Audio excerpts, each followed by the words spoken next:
മക്കൾ, സൈലത്തിന്റെ പുതിയൊരു വീഡിയോ ക്ലാസ്സിലേക്ക് എല്ലാവരും ഞാൻ സ്വാഗതം ചെയ്യുന്നു.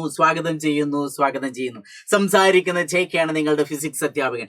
എന്റെ പൊന്നും മക്കളെ, നമ്മൾ 8ാം ക്ലാസ്സിലെ ഏറ്റവും അവസാനത്തെ ചാപ്റ്റർ ഏതാണത്? സ്റ്റാറ്റിക് ഇലക്ട്രിസിറ്റി, സ്ഥിതവൈദ്യുതി. അതുകൊണ്ട് തന്നെ ഈ ചാപ്റ്ററിനകത്ത് ഒരുപാട് കാര്യങ്ങൾ പഠിക്കാനുണ്ട്. അപ്പൊ ഇതിന്റെ തുടക്ക ഭാഗത്തുള്ള കുറച്ച് ബേസ് ആയിട്ടുള്ള കുറച്ച് കാര്യങ്ങൾ നിങ്ങൾ പഠിച്ചു കഴിഞ്ഞാൽ ഈ ചാപ്റ്റർ വളരെ ഈസി ആയിരിക്കും. അതുകൊണ്ട് തന്നെ വരാനിരിക്കുന്ന പരീക്ഷയിൽ ഇനി നിങ്ങൾക്ക് ഏറ്റവും കൂടുതൽ മാർക്ക് സ്കോർ ചെയ്യാൻ പറ്റുന്ന ഒരു ചാപ്റ്റർ കൂടിയാണ് നമ്മളെ സ്റ്റാറ്റിക് ഇലക്ട്രിസിറ്റി, സ്ഥിതവൈദ്യുതി. സ്ഥിതവൈദ്യുതി എന്ന് കേൾക്കുമ്പോൾ നിങ്ങൾക്ക് ആദ്യം മനസ്സിൽ വരുന്നത് എന്താണ്? നിങ്ങൾ ചെറിയ ക്ലാസ്സിലൊക്കെ പഠിച്ചിട്ട് പേൻ എടുത്ത് ഇങ്ങനെ തലയിൽ ഒരസി ചെറിയ പേപ്പർ എടുത്ത് വെച്ച് അത് പേപ്പറിനെ ഇങ്ങനെ ആകർഷിക്കുന്നു അല്ലേ? അപ്പൊ ഒരസി കഴിഞ്ഞാൽ അതിനൊരു ചാർജ് കിട്ടുന്നു. ആ ചാർജ് എന്ത് ചെയ്യുന്നു? മറ്റു ചാർജ് ഇല്ലാത്ത വസ്തുക്കളെ അട്രാക്ട് ചെയ്യുന്നു, ആകർഷിക്കുന്നു എന്നൊക്കെ പറയുന്നു. അങ്ങനെയെങ്കിൽ ആ ചാർജ് എവിടെയാവും നിൽക്കുക? എന്തൊക്കെയായിരിക്കും ആ ചാർജിന്റെ പ്രത്യേകത? അങ്ങനെ ഇലക്ട്രോണുകൾ, ചാർജ് എന്ന് കേൾക്കുമ്പോൾ ഇലക്ട്രോണുകൾ, പ്രോട്ടോണുകൾ, ന്യൂട്രോണുകൾ എന്നൊക്കെ നിങ്ങൾക്ക് ബേസിക് ആയിട്ട് നിങ്ങൾ കെമിസ്ട്രി പഠിച്ച കുറച്ച് കാര്യങ്ങളൊക്കെ അറിയാം. അപ്പൊ നെഗറ്റീവ് ചാർജുള്ള ഇലക്ട്രോണുകൾ, പോസിറ്റീവ് ചാർജുള്ള പ്രോട്ടോണുകൾ, ഇനി ചാർജ് ഒന്നുമില്ലാത്ത കണങ്ങളാണ് ന്യൂട്രോൺ അല്ലെ? ഇതൊക്കെ നിങ്ങൾക്ക് അറിയാം. അപ്പൊ നമുക്ക് ഇതിനകത്ത് കുറച്ച് കാര്യങ്ങൾ പഠിക്കണം. സ്റ്റാറ്റിക് ഇലക്ട്രിസിറ്റി എന്ന് പറയുമ്പോൾ ആദ്യം നിങ്ങളെ മനസ്സിലേക്ക് ഓടിയെത്തുന്നത് തന്നെയായിരിക്കും അല്ലെ? അതായത് ഒരു ചീർപ്പൊക്കെ എടുത്ത് ഇങ്ങനെ തലയിൽ ഉരസി കഴിഞ്ഞാൽ അല്ലെ, ചെറിയ പേപ്പർ വെച്ച് അത് ആകർഷിക്കും, അല്ലെങ്കിൽ ആ ചീർപ്പ് മുടിയും തമ്മിൽ എന്ത് ചെയ്യുന്നുണ്ട്? അട്രാക്ട് ചെയ്യുന്നുണ്ട് അല്ലെ? അപ്പൊ ഇങ്ങനെയുള്ള കുറച്ച് കാര്യങ്ങളൊക്കെ നിങ്ങൾക്കറിയാം. അപ്പൊ ഉരസുന്ന സമയത്ത് നിങ്ങൾ മനസ്സിലാക്കേണ്ട പോയിന്റ് ഇതാണ്. ഇതൊന്ന് വായിച്ച കേൾക്കട്ടെ. എന്താണ്? ചില വസ്തുക്കൾ പരസ്പരം ഉരസുമ്പോൾ അവയ്ക്ക് മറ്റു വസ്തുക്കൾ എന്ത് ചെയ്യുന്നു? ആകർഷിക്കാൻ കഴിയുന്നു. When certain substances are rubbed against each other, they are able to attract other substances അല്ലെ? അപ്പൊ ചാർജ് ഉരസുന്ന സമയത്ത് ഇതിനൊരു ചാർജ് കിട്ടുന്നു. അങ്ങനെ ചാർജ് ആയിട്ടുള്ള ഈ ഒരു ബോഡി അല്ലെങ്കിൽ ഈ ഒരു വസ്തു എന്ത് ചെയ്യുന്നു? ചാർജ്ലെസ് ആയിട്ടുള്ള മറ്റു വസ്തുക്കൾ എന്ത് ചെയ്യുന്നു? ആകർഷിക്കുന്നു. ഈ കാര്യങ്ങളൊക്കെ നിങ്ങൾ ചെറിയ ക്ലാസ്സിൽ പഠിച്ചതാണ്. അതുകൊണ്ട് തന്നെ ഇതിനെ ബേസ് ചെയ്തിട്ടാണ് നമുക്ക് സ്റ്റാറ്റിക് ഇലക്ട്രിസിറ്റി നമുക്ക് പഠിക്കാനുള്ളത്. അപ്പൊ മാക്സിമം എല്ലാവരും കൂടി തന്നെ ശ്രദ്ധിക്കുക. നമുക്ക് ഇതിനകത്ത് ചെറിയൊരു കാര്യം പഠിക്കാനുണ്ട്. അപ്പൊ നിങ്ങൾ എല്ലാവരും റെഡി ആണെങ്കിൽ ഞാനും റെഡി. കമോൺ ഗൈസ്, നോക്കിക്കോളൂ. അപ്പൊ നമ്മള് ഉരസുന്ന സമയത്ത് ഇപ്പൊ നമ്മൾ ഏതെങ്കിലും ഇപ്പൊ ഒരു എക്സാമ്പിള് ഇതൊരു സിൽക്കോ അല്ലെങ്കിൽ എബണൈറ്റോ അങ്ങനെ എന്തെങ്കിലുമൊക്കെ ആയിരിക്കോട്ടെ. അപ്പൊ ഈ ഒരു വസ്തു നമ്മൾ എന്ത് ചെയ്യുന്നു? ഒരു വസ്തുവിൽ ഉരസി കഴിഞ്ഞാൽ ഇതൊന്ന് ഇലക്ട്രോണുകൾ നഷ്ടപ്പെട്ടു പോകുന്നു വിചാരിക്കും. ഇപ്പൊ ഞാൻ ഈ പേന ഇങ്ങനെ തലയിൽ ഉരസുന്ന സമയത്ത് ഇതൊന്ന് ഇലക്ട്രോണുകൾ എന്ത് ചെയ്യുന്നു? നഷ്ടപ്പെടുന്നു, ലോസ് ചെയ്യുന്നു വിചാരിക്കുക. അങ്ങനെയെങ്കിൽ ഇലക്ട്രോൺ നഷ്ടപ്പെട്ടു കഴിഞ്ഞാൽ ഈ വസ്തുവിന് ഏത് ചാർജ് ലഭിക്കുന്നു? Positive charge. പഠിച്ചു വെക്കണം മക്കളെ, ഇമ്പോർട്ടന്റ് ആണ്. അങ്ങനെയെങ്കിൽ ഇലക്ട്രോൺ നേടിക്കഴിഞ്ഞാൽ, ഉരസുന്ന സമയത്ത് ഇലക്ട്രോൺ അതിന് കിട്ടിക്കഴിഞ്ഞാൽ, ഗെയിൻ ചെയ്താൽ, ലഭിച്ചു കഴിഞ്ഞാൽ അത് ഏത് ചാർജായി മാറുന്നു? അത് നെഗറ്റീവ് ചാർജായി മാറുന്നു. അപ്പൊ നിങ്ങൾ ഏറ്റവും ഇമ്പോർട്ടന്റ് ആയിട്ട് ആദ്യം മനസ്സിലാക്കേണ്ട ഈ രണ്ട് ചിത്രം തന്നെയാണ്. നമുക്ക് ക്വസ്റ്റ്യൻ ബേസ് ആയിട്ടുള്ള രീതിയിലാണ് ഞാൻ പറയുന്നത്. അപ്പൊ കൂടുതൽ ആഴത്തിലൊന്നും ചിന്തിക്കേണ്ട ആവശ്യമില്ല. ഇത്രേ ഉള്ളൂ. നിങ്ങളൊന്ന് റബ്ബ് ചെയ്യുന്ന സമയത്ത്, ഉരസുന്ന സമയത്ത് അതിൽ നിന്ന് ഇലക്ട്രോൺ നഷ്ടപ്പെടുകയാണെങ്കിൽ ആ വസ്തുവിന് പോസിറ്റീവ് ചാർജ് ആയിരിക്കും. ഇനി ഇലക്ട്രോൺ നേടുകയാണെങ്കിൽ അതിന് ഏത് ചാർജ് ആയിരിക്കും? ഒന്ന് പറയൂ, ഏതായിരിക്കും? ഇലക്ട്രോൺ നേടിക്കഴിഞ്ഞാൽ നെഗറ്റീവ് ചാർജായി മാറുന്നു. അങ്ങനെയെങ്കിൽ നിങ്ങൾ ഇത് പ്രത്യേകം പഠിച്ചേക്കുക. എന്താണ്? Loss of electron, positive charge. Electron നഷ്ടപ്പെട്ടാൽ പോസിറ്റീവ് ചാർജ് ആയിരിക്കും. ഗെയിൻ ഓഫ് ഇലക്ട്രോൺസ്, ഇലക്ട്രോൺ നേടിക്കഴിഞ്ഞാൽ അത് നെഗറ്റീവ് ചാർജ് ആയിരിക്കും. മക്കൾ ഇതൊന്ന് ഇമ്പോർട്ടന്റ് ആണ്, പഠിച്ചു വെക്കണം. അപ്പൊ ഈ ഒരു പോയിന്റ് നമ്മുടെ ടെക്സ്റ്റ് ബുക്കിനകത്ത് കൊടുത്തിട്ടുണ്ട്. ഈ ടെക്സ്റ്റ് ബുക്കിൽ ഈ പോയിന്റ് നിർബന്ധമായിട്ട് നിങ്ങൾ പഠിക്കണം. എന്താണ്? An atom get positive charge on losing electron. Electron നഷ്ടപ്പെട്ടു കഴിഞ്ഞാൽ പോസിറ്റീവ് ചാർജ് ആവുന്നു. Negative charge on receiving electron അല്ലെ? ഇലക്ട്രോണുകൾ സ്വീകരിച്ചു കഴിഞ്ഞാൽ അതേത് ചാർജ് ആയിരിക്കും? അത് നെഗറ്റീവ് ചാർജ് ആയിരിക്കും. അപ്പൊ ഇങ്ങനെ ലഭിക്കുന്ന ഈ ചാർജുകളൊക്കെ എന്താവും സംഭവിക്കുക? ഇപ്പൊ നമുക്ക് നമ്മുടെ ടെക്സ്റ്റ് ബുക്കിനകത്ത് ഒരു എക്സാമ്പിൾ പറയുന്നുണ്ട്. അതായത് ഇതൊരു ഗ്ലാസ് റോഡാണെന്ന് വിചാരിക്കുക. ഇത് ഏതാണ്? ഇത് ഗ്ലാസ് റോഡാണെന്ന് ഓർത്തേക്ക്. Glass rod. ഇത് ഏതാണ്? ഈ യെല്ലോ കളറുള്ളത് സിൽക്ക് നോർത്തേക്ക്. ഏതാണ്? സിൽക്ക്. അപ്പൊ ഏറ്റവും അനുയോജ്യമായിട്ടുള്ള, സ്യൂട്ടബിൾ ആയിട്ടുള്ള രണ്ട് വസ്തുക്കൾ തമ്മിൽ ഉരസി കഴിഞ്ഞാൽ അവിടെ ചാർജുകൾ കിട്ടുന്നു. അത് എങ്ങനെയായിരിക്കും ചാർജ്? ഈ എക്സാമ്പിൾ നിങ്ങൾ നിർബന്ധമായിട്ട് പഠിച്ചു വെക്കണം. എന്താണ്? അതായത് നമുക്ക് സ്യൂട്ടബിൾ ആയിട്ടുള്ള ഒരു എക്സാമ്പിൾ എന്ന് പറഞ്ഞാൽ ഒരു ഗ്ലാസ് റോഡും സിൽക്കും. ഓർത്തേക്ക് എന്തൊക്കെയായിരിക്കണം? ഗ്ലാസ് റോഡും സിൽക്കും.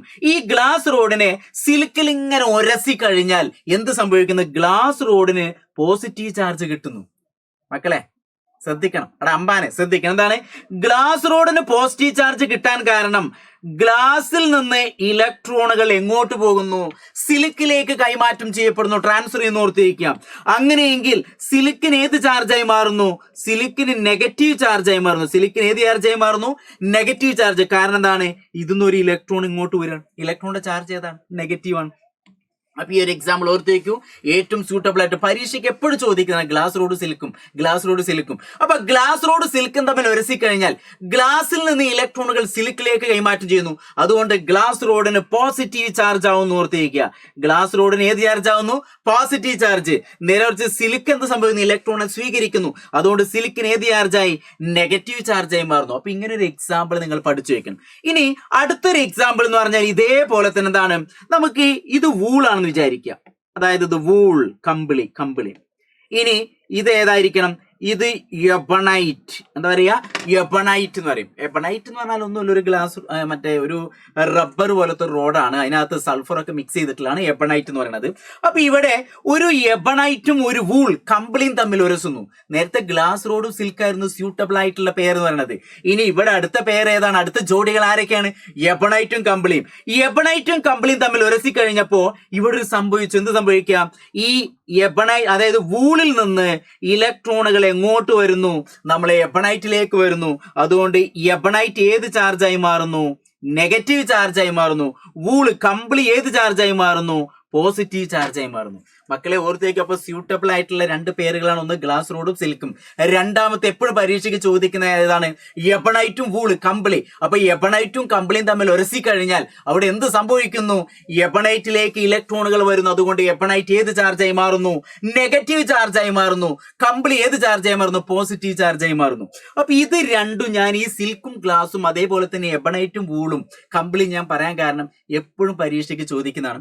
അപ്പൊ ഇങ്ങനെ ലഭിക്കുന്ന ഈ ചാർജുകൾ ഉണ്ടല്ലോ, എവിടെയാണോ ഉരസുന്ന ആ ഭാഗത്ത് തന്നെ ഇങ്ങനെ സ്റ്റാറ്റിക് ആയിട്ട് റെസ്റ്റ് ആയിട്ട് ഇങ്ങനെ നിൽക്കും. അതുകൊണ്ട് അതിനെയാണ് നമ്മൾ എന്ത് പറയാ? സ്ഥിത വൈദ്യുതി എന്ന് പറയാ. അതിനെയാണ് നമ്മൾ എന്ത് പറയാ? Static electricity. ഞാനിപ്പോ ഈ പേനന്റെ തലയിൽ ഇങ്ങനെ ഉരസി വിചാരിക്കുക. അപ്പൊ ഇവിടെ അല്ല റബ്ബ് ചെയ്തത്. അപ്പൊ ഇവിടുന്നാണ് ഇലക്ട്രോണുകൾ എന്ത് ചെയ്യുക? അങ്ങോട്ടും ഇങ്ങോട്ടൊക്കെ കൈമാറ്റം ചെയ്യുക. അപ്പൊ ഇവിടെ ഉണ്ടാകുന്ന ചാർജ് അവിടെ തന്നെ ഒരു ഭാഗത്ത് സ്റ്റഡി ആയിട്ട് സ്റ്റാറ്റിക് ആയിട്ട് റെസ്റ്റ് ആയിട്ട് നിശ്ചലാവസ്ഥയിൽ അങ്ങനെ നിൽക്കും. അതുകൊണ്ടാണ് നമ്മൾ ഇതിന് എന്ത് പേര് കൊടുത്തത്? സ്ഥിത വൈദ്യുതി, സ്റ്റാറ്റിക് ഇലക്ട്രിസിറ്റി. അപ്പൊ ഈ ഒരു ചാപ്റ്ററിൽ ആദ്യത്തെ ഈ ഒരു ഏരിയ നിങ്ങൾ എപ്പോഴും അറിഞ്ഞിരിക്കണം.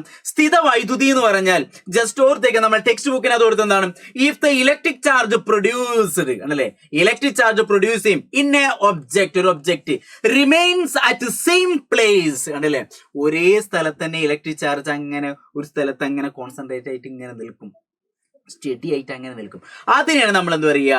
സ്റ്റാറ്റിക് ഇലക്ട്രിസിറ്റി എന്ന് പറയുന്നത്. അപ്പൊ ഒരു വസ്തുവിൽ ഉണ്ടാകുന്ന വൈദ്യുത ചാർജ് ആ വസ്തുവിൽ അതേ സ്ഥാനത്ത് തന്നെ തങ്ങി നിൽക്കുകയാണെങ്കിൽ അത്തരം ചാർജിനെയാണ് നമ്മൾ എന്ത് പറയുക? സ്ഥിത വൈദ്യുതി എന്ന് പറയുക. അപ്പൊ നമ്മളെ ചാപ്റ്ററിന്റെ പേരാണ് സ്റ്റാറ്റിക് ഇലക്ട്രിസിറ്റി. ആ സ്റ്റാറ്റിക് ഇലക്ട്രിസിറ്റിയാണ് നമ്മൾ പേനൊക്കെ തലയിൽ ഉരസുന്ന സമയത്ത് ഇവിടെ ഒരു ചാർജ് ഉണ്ടാകുന്നു. ആ ചാർജ് എപ്പോഴും ഒരേ സ്ഥലത്ത് തന്നെ എന്ത് ചെയ്യുന്നു? കോൺസെൻട്രേറ്റ് ചെയ്ത് അങ്ങനെ നിൽക്കുന്നു. അതുകൊണ്ട് അതിങ്ങനെ ഒഴുകി നടക്കാൻ പറ്റുന്നത്. അതുകൊണ്ടാണ് ഇതിനെ സ്ഥിത വൈദ്യുതി എന്ന് പറയുന്നത്. ഇനി ഒഴുകി നടക്കുന്ന കറണ്ട് ആണെങ്കിൽ നമ്മൾ ഇലക്ട്രിക് കറണ്ട്, അതായത് ധാരാ വൈദ്യുതി എന്നൊക്കെ പറയും. അപ്പോൾ സ്ഥിത വൈദ്യുതി എന്നാൽ ഇതാണ്. അപ്പൊ പരീക്ഷയ്ക്ക് എപ്പോഴും എന്താണ് സ്ഥിത വൈദ്യുതി എന്ന് പരീക്ഷയ്ക്ക് ചോദിക്കൂല. പകരം എന്താ വരിക? പരീക്ഷയ്ക്ക് ഇങ്ങനെയാണ് വരിക. ഈ ഒരു ടേബിൾ തന്നിട്ട് നിങ്ങളുടെ പോസിറ്റീവ് ചാർജ് ഏതാണ്, നെഗറ്റീവ് ചാർജ് ഏതാന്ന് കണ്ടെത്താൻ പറയും. അപ്പൊ നമുക്ക് മനസ്സിലാവുന്ന കുറച്ച് കാര്യങ്ങൾ. ഇലക്ട്രോൺ നഷ്ടപ്പെട്ടാൽ ഏതായിരിക്കും? ഒന്ന് പറയൂ. ഇലക്ട്രോൺ നഷ്ടപ്പെട്ടാൽ പോസിറ്റീവ് ചാർജ് ആയിരിക്കും. ഇലക്ട്രോൺ നേടിക്കഴിഞ്ഞാൽ നെഗറ്റീവ് ചാർജ് ആയിരിക്കും. അപ്പൊ ഈ ചിത്രത്തിലേക്ക് നോക്കാം. പെയർ ഓഫ് ബോഡീസ് നമുക്ക് തന്നിട്ടുണ്ട്. ഇലക്ട്രോൺ ട്രാൻസ്ഫർ കൈമാറ്റം ചെയ്യുന്ന എങ്ങനെ? പോസിറ്റീവ് നെഗറ്റീവ് ഏതാന്നുള്ളത്. അപ്പൊ ആദ്യത്തെ ഗ്ലാസ് റോഡ് സിൽക്കും, നമ്മൾ നേരത്തെ പറഞ്ഞ എക്സാമ്പിൾ ആണ്. ഗ്ലാസ് റോഡ് സിൽക്കും തമ്മിൽ ഒരു സ്റ്റെപ്പോ glass rod loses electron. Glass റോഡിന് എന്ത് സംഭവിച്ചു? ഇലക്ട്രോൺ നഷ്ടപ്പെട്ടു. അതുകൊണ്ട് ഗ്ലാസ് റോഡാണ് എന്ത്?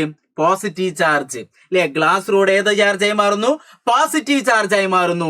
അപ്പോ നെഗറ്റീവ് ചാർജ് ആരായിരിക്കും? സിൽക്ക് എന്ന് ഓർത്ത് വയ്ക്കാം. അപ്പൊ ഇങ്ങനത്തെ ഒരു ടേബിൾ കംപ്ലീറ്റ് ആക്കാൻ എപ്പോഴും പരീക്ഷിക്കും. മക്കൾ ഒന്നുകൂടി ഓർത്തേക്ക്. ഗ്ലാസ് റോഡ് സിൽക്കും തമ്മിൽ ഒരുച്ചപ്പോ ഗ്ലാസ് റോഡിന് എന്ത് സംഭവിച്ചു? ഇലക്ട്രോൺ നഷ്ടപ്പെട്ടു. അതുകൊണ്ട് ഗ്ലാസ് റോഡ് പോസിറ്റീവ് ചാർജായി മാറി. അങ്ങനെയെങ്കിൽ സിൽക്ക് ഏതായിട്ട് മാറും? നെഗറ്റീവ് ചാർജ് ആയിട്ട് മാറുന്നു. അങ്ങനെയെങ്കിൽ അടുത്ത പോയിന്റ് എന്താ തന്നിട്ടുള്ളത്? എബണൈറ്റും വൂളും, അതായത് എബണൈറ്റും കമ്പിളിയും. എബണൈറ്റും കമ്പിളി ഒരസ്യ സമയത്ത് എന്ത് സംഭവിച്ചു? വൂൾ ലോസസ് ഇലക്ട്രോൺ, അതായത് കമ്പിളിക്ക് എന്ത് ചെയ്തു? ഇലക്ട്രോൺ നഷ്ടപ്പെടുന്നു. അപ്പൊ നഷ്ടപ്പെട്ട കമ്പിളി എന്ത് ചെയ്യുന്നു? പോസിറ്റീവ് ചാർജായി മാറുന്നു. അങ്ങനെയെങ്കിൽ എബണൈറ്റ് എന്തായി മാറുന്നു? എബണൈറ്റ് ഏത് ചാർജായി മാറുന്നു? നെഗറ്റീവ് ചാർജായി മാറുന്നു. ഇനി അതേപോലെ തന്നെ അടുത്ത സ്യൂട്ടബിൾ ആയിട്ടൊരു പേരാണ് റബ്ബർ റോഡും അതേപോലെ തന്നെ വൂളും. അതായത് റബ്ബറിന്റെ ഒരു കഷ്ണവും ഒരു കമ്പിളിയും തമ്മിൽ എടുത്തു, എന്നിട്ട് ഇവർ തമ്മിൽ എന്ത് ചെയ്തു? റബ്ബ് ചെയ്തു, ഒരച്ച സമയത്ത് എന്ത് സംഭവിച്ചു? Wool losses electron. ഇലക്ട്രോൺ എന്ത് ചെയ്തു? കമ്പിളിക്ക് ഇലക്ട്രോൺ നഷ്ടപ്പെട്ടു. അതുകൊണ്ട് വൂൾ കമ്പിളിക്ക് ഏത് ചാർജായി? പോസിറ്റീവ് ചാർജായി. അതേപോലെ തന്നെ റബ്ബറിന് എന്ത് സംഭവിച്ചു? Negative charge. മക്കളെ, അപ്പൊ ഇത് വളരെ ഇമ്പോർട്ടന്റ് ആണ്. അപ്പൊ തീർച്ചയായിട്ടും നിങ്ങൾ എന്ത് ചെയ്യാം? ഇത് പഠിച്ചു വയ്ക്കുക. അപ്പൊ സ്റ്റാറ്റിക് ഇലക്ട്രിസിറ്റി എന്നുള്ള ചാപ്റ്ററിനകത്ത് ഏറ്റവും ഇമ്പോർട്ടന്റ് ഈ ഒരു ടേബിൾ തന്നെയാണ്. അപ്പൊ തീർച്ചയായിട്ടും ഓർത്തു വയ്ക്കുക, ഈ ടേബിൾ മസ്റ്റ് ആയിട്ട് നിങ്ങൾ എന്ത് ചെയ്യാം? പഠിച്ചിരിക്കണം. ഈ ടേബിൾ പരീക്ഷയ്ക്ക് പകുതി തരും, നിങ്ങളോട് കംപ്ലീറ്റ് ആക്കാൻ പറയും. അപ്പോ ഏറ്റവും സ്യൂട്ടബിൾ ആയിട്ടുള്ള പേരുകൾ ഏതൊക്കെയാന്ന് വെച്ചാൽ ഗ്ലാസ് റോഡും സിൽക്കും, അതേപോലെ തന്നെ എബണൈറ്റും വൂളും, അതേപോലെ തന്നെ റബ്ബർ റോഡും വൂളും. അപ്പൊ ഈ കാര്യങ്ങൾ നിങ്ങൾ ശരിക്കും പഠിച്ചു വയ്ക്കുക. അപ്പൊ സ്റ്റാറ്റിക് ഇലക്ട്രിസിറ്റി എന്നുള്ള ചാപ്റ്ററിനകത്ത് നമുക്ക് എന്ത് ചെയ്യാം? ഇത്രയും കാര്യങ്ങൾ പഠിക്കേണ്ടത്. അപ്പൊ തീർച്ചയായിട്ടും എന്ത് ചെയ്യുക? ഈ ക്ലാസ് ഇഷ്ടപ്പെട്ട് കഴിഞ്ഞാൽ നിങ്ങൾ എന്ത് ചെയ്യുക? നിങ്ങളുടെ ഫ്രണ്ട്സിലേക്കൊക്കെ ഷെയർ ചെയ്യുക. അതോടൊപ്പം തന്നെ എന്ത് ചെയ്യുക? ഇനി ഈ ചാപ്റ്ററിൽ ഏറ്റവും ബുദ്ധിമുട്ടുള്ള കാര്യങ്ങളൊക്കെ ഉണ്ടെങ്കിൽ താഴെ കമന്റ് ബോക്സ് രേഖപ്പെടുത്തുക. ഓക്കെ, അപ്പൊ ഏതായാലും ഈ ഒരു ചാപ്റ്റർ സ്റ്റാറ്റിക് ഇലക്ട്രിസിറ്റി എന്നുള്ള ചാപ്റ്ററിലെ ആദ്യത്തെ ഈ ഒരു ഏരിയ മസ്റ്റ് ആയിട്ട് നിർബന്ധമായിട്ട് നിങ്ങൾ എന്ത് ചെയ്യണം? പഠിച്ചിരിക്കണം. അപ്പൊ നിങ്ങൾക്ക് എല്ലാവർക്കും ഈ ഒരു ക്ലാസ് ഇഷ്ടപ്പെട്ടു എന്ന് ഞാൻ വിചാരിക്കുന്നു. അപ്പൊ താഴെ ലൈക്ക് ചെയ്യുക, നിങ്ങളുടെ ഫ്രണ്ട്സിലേക്കൊക്കെ എന്ത് ചെയ്യുക? ഷെയർ ചെയ്യുക. ഓക്കേടാ, ബൈ, താങ്ക് യു.